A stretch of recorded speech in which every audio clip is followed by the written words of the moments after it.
What are you doing? I'm just looking over future content. Things have been slow lately. I need a break, you know? I understand. We could go to New Jersey. I told you, I'm not about to hunt the Jersey Devil with you. Come on. You had more passion than that when we first met. Yeah. So I guess we're finally gonna tell that story? Yes, we are. Why did I come here?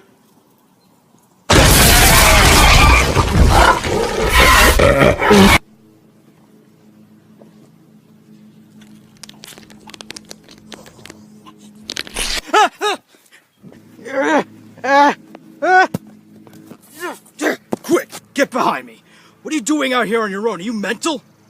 I just wanted to go for a walk. Along the no chance of survival trail? It didn't sound that bad, and I'm disappointed. There's no trail, just a lake, a field, and a picnic area. Heads up, more of them.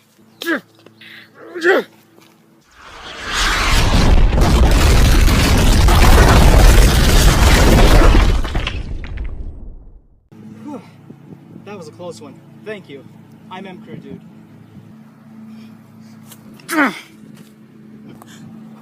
Where did you get this? Oh yeah, some crazy lady gave it to me. It gives you whatever you want if you feed it something awful. No. The more you feed it, the more power it gains to a point it will destroy everything. If that's the case, we can all kiss our butts goodbye. I've dealt with paranormal things like this, as you can tell. Name's Zeke. We need to set up camp somewhere so we can review something terrible to properly destroy it. Yeah, what happened to your eye? There's nothing wrong with my eye. I just have abnormally good vision in it, so I try to protect it. Any more relevant questions? Yeah, are you like some kind of monster hunter or something? Yeah, I am. I normally have a guy who sings my theme song, but he's dead, so... It all started when I was younger. A couple of werewolves came to my house and took away my virginity. What? Yeah. I tracked those evil varmints for days, and then I eventually found them, and I took my knives, and I left them lying dickless. But I didn't stop there, no. I stabbed them over, and over, and over, and over! And then I thought, I really should have been a serial killer. And that's how I became this handsome devil. Remind me never to piss you off. So, how are we gonna review a movie with no television? We'll just use my phone. So, M-Crew Dude, start the incantation by reviewing Little Panda Fighter. Okay. Hello everybody, this is the M-Crew Dude, and no, this is not Kung Fu Panda. This is a horribly animated ripoff called Little Panda Fighter. It was made by a Brazilian studio called Toyland Video. This hellspawn was a studio that created cheap animated ripoffs, and was the one who created such classics as The Little Cars and Ratatouille. I'm not making this up. The studio later went out of business due to bankruptcy. Can you guess why? So now, let's take a look at Little Panda Fighter. On one of the many floating planes of existence in Purgatory, we see our main character. Oh! Good God, I have never been repulsed by a movie this quickly before. This has got to be the cringiest animation I've ever seen. The movements of characters and objects are very stiff and distracting, while the camera movements are horrifically jarring. I've seen worse ripoffs that have slightly better animation, and at least those character models had fur textures. These don't. What have I gotten myself into? So our main character is a daydreaming panda named Pancada. How creative. And he works at a small bar and boxing arena. His boss, a polar bear named Polaris, is preparing for another fight night while Pancada would rather be a dancer. That's right, Po wanted to be a kung fu master while Pancada wants to be a dancer. They should have called it Little Panda Dancer. Stop the daydreaming, Pancada. That floor ain't gonna mop itself, you know. Oh, sorry, Mr. Polaris. I guess I must have drifted off for a second. It won't happen again, sir, I promise. I'll get this floor done in no time. Here we are fight night, and I got a panda pipe dreaming all over the joint. He sounds a little like Mugshot, doesn't he? You know, that Thingus Rackamagookus had a lot of nice pictures, but way too many big words. Fight night, fight night. Big deal. Who cares about some dumb old fight night?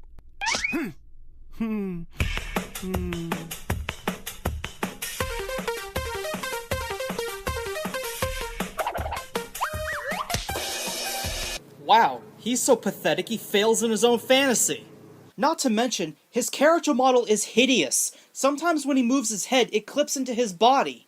Anyways, business isn't doing very well as their star boxer always wins, so nobody bothers to see him fight anymore. Apparently, they're so desperate for sales they pin him against demon Care Bears.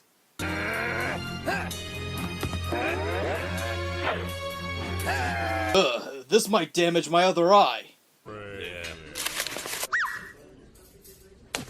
I don't believe it. He's killing me, this guy. He wins every time. That's why no one comes to the fights no more. It's a joke. There's no suspense anymore. Everyone knows he's gonna win. You know, there are solutions to this.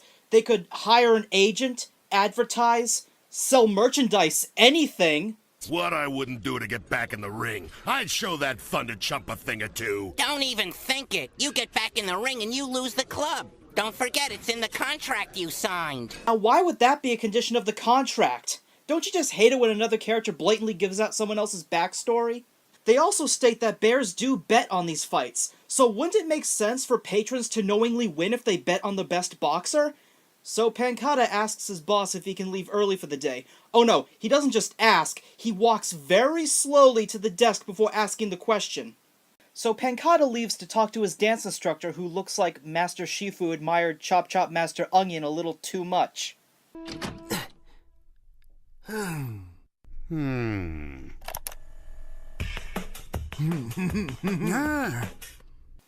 didn't cut the footage. I swear to you, I did not do anything. The movie's editing is really that bad. Too much confusion can make you seem mentally unstable. I think you are unstable. What's weighing you down? Yeah, you're overthinking and talking a lot. More than usual, I mean. So Pancata talks about his troubles wanting to get the attention of a waitress at the bar, but the teacher gives really cryptic advice. You know how this goes. The wise teacher gives cryptic advice that'll make sense later on, but what's strange is that we never get that lesson here. The next day, Polaris shows Pancata his new idea. So he plans to dress up as a new boxer to challenge the champion while not losing the club, even though you'd think his employees have seen him long enough to know what he looks and sounds like. Polaris gives Pancata his outfit to be washed while nobody is suspicious as to why he suddenly has a wrestler's outfit. Pancata practices his embarrassing Zumba dance lessons while the outfit washes overnight, I guess because the newspaper is delivered the next morning. I have to wonder, why is the new boxer's arrival suddenly on the front page? Wait a minute, that literally just happened! Polaris wasn't wearing the suit for very long, so how did they get printed in the paper so quickly? One more sucker who thinks he's got what it takes to beat Freak Teddy. Can you believe this headline? Masked Bear challenges Freak Teddy? Lucky he's wearing a mask. That way no one will know who he is when he inevitably bites the stud. When Pancata gets the costume, it turns out that it shrunk in the wash. You see, that's why you read those irritating tags. So the fight begins, but the costume shrinks on Polaris, or rather, it melts into his skin, to a point where he's mistaken for Pancata. I don't believe it! Could it be? It looks like Pancata! He's grown a couple of feet and lost a lot of weight, but it is Pancata! Polaris beats up the champion off-screen because cool animation costs real money, while Pancata is off at his dance rehearsal and finishes with this immobile leap.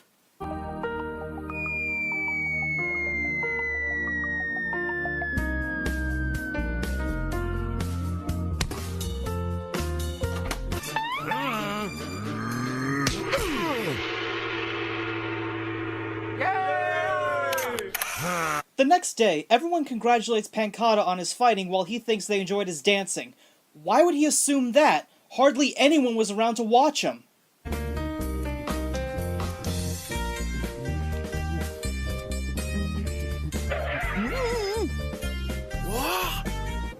Dear Lord. Also, I'm sure you've noticed by now that the lip sync never matches up. I don't know if it was badly translated or badly edited, but either one or both wouldn't surprise me. So Pancata wins the admiration of this creepy waitress bear, and Polaris clears up the confusion and explains that they now have a real problem.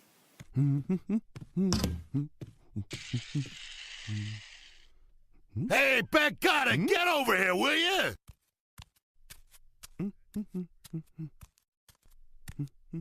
So, did you hear about last night? Oh, sure. Everyone's been really nice about it. Are you nuts? You loco in the head? You're acting like you're the guy who beat Teddy. But it was me. That's what everyone thinks. But I know and you know that it was me. I was trained by someone named Master Jin. Pancata, are you losing your marbles? What are you giving me? Who is this Jin guy? Master Jin. See, boss, he's like my modern dance instructor. Dance instructor? Yeah, and my audition piece was awesome. I mean, isn't that what everyone's talking about? You mean? You thought I... Ugh. Stop that! Ugh, this is so cringy. Polaris tells Pancata that in order to not lose the club since he broke the contract, that they need to keep up the scam, but Pancata doesn't want to. So we now cut to his dance rehearsal without any real transition, where Pancata explains his troubles to his instructor. It's all a big mix-up at the place where I work. They think I'm someone I'm not, and now I'm stuck being that someone, whether I like it or not. I think I understand. Now the nice lady likes you because she thinks you're a big champion boxer. Yeah, and I don't know what to do. Pancata, you need to tell the truth to the lady. The truth will set you free every time. Take it from me. But you don't understand. If I tell the truth, Mr. Polaris will get into trouble. And I have to admit, I really do like it when all these folks make a fuss over me. Then perhaps, Pancata, you must honor the fuss your friends are making over you.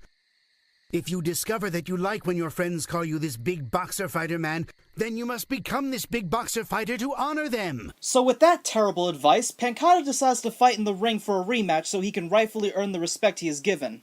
Why? I get the lesson they're trying to teach, but if Pancata fights the champion, he'll get badly hurt, the waitress will lose respect for him, and everyone will catch on to Polaris' lie, so there's nothing to be gained. So Polaris trains Pancata in a cliché and very prolonged way, and to my surprise, they don't even do the Rocky pose.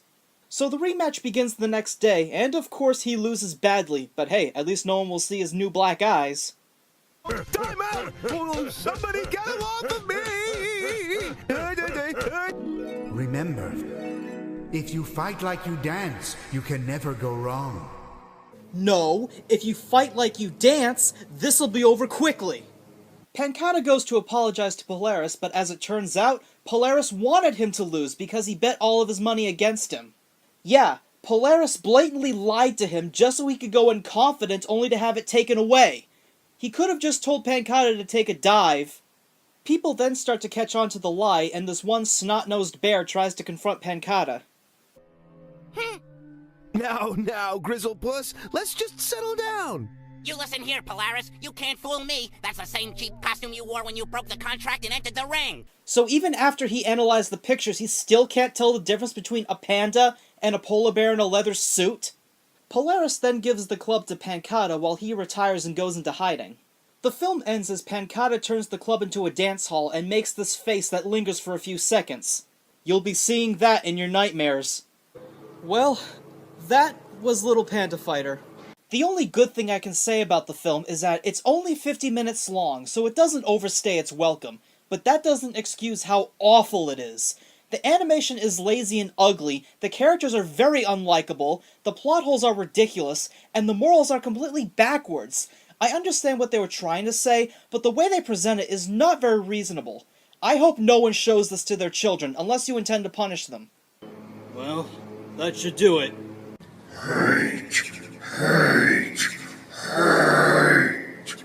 Okay, it's vulnerable. Now I must destroy it.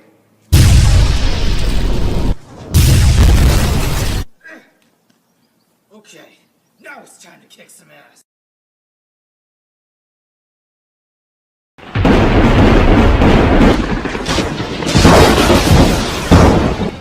Holy crap, you can use magic? Yeah, killed off a black magic coven once and I took their spellbook as a souvenir. Dude, please tell me you're here to stay. Afraid not, Hoss. A lot of dangerous creatures around here. You know, actually, maybe I could do with a partner. The Dover Demon's not too far away. You down? This could be the start of an awesome friendship. By the way, my son's a spider. Just wanted to get that out of the way first. YouTube's copyright system is still flawed, but they can't stop me from singing the credit song. Don't call it a comeback! I've been here for years, I'm rocking my peers, putting suckers in fear. making the tears rain down like a monsoon. Listen to the bass go boom, explosions. Overpowering, over the competition, I'm towering, wrecking shop. When I write these lyrics that'll make you call the cops. Don't you dare stare, you better move. Don't ever compare me to the rest, that'll all get sliced and diced. Competition's paying the price. You know, M. Crew, I never got the chance to ask you, why do you dress the way you do? What do you mean? It's fashionable. Ha! You look like Marty McFly from Back to the Future too, please.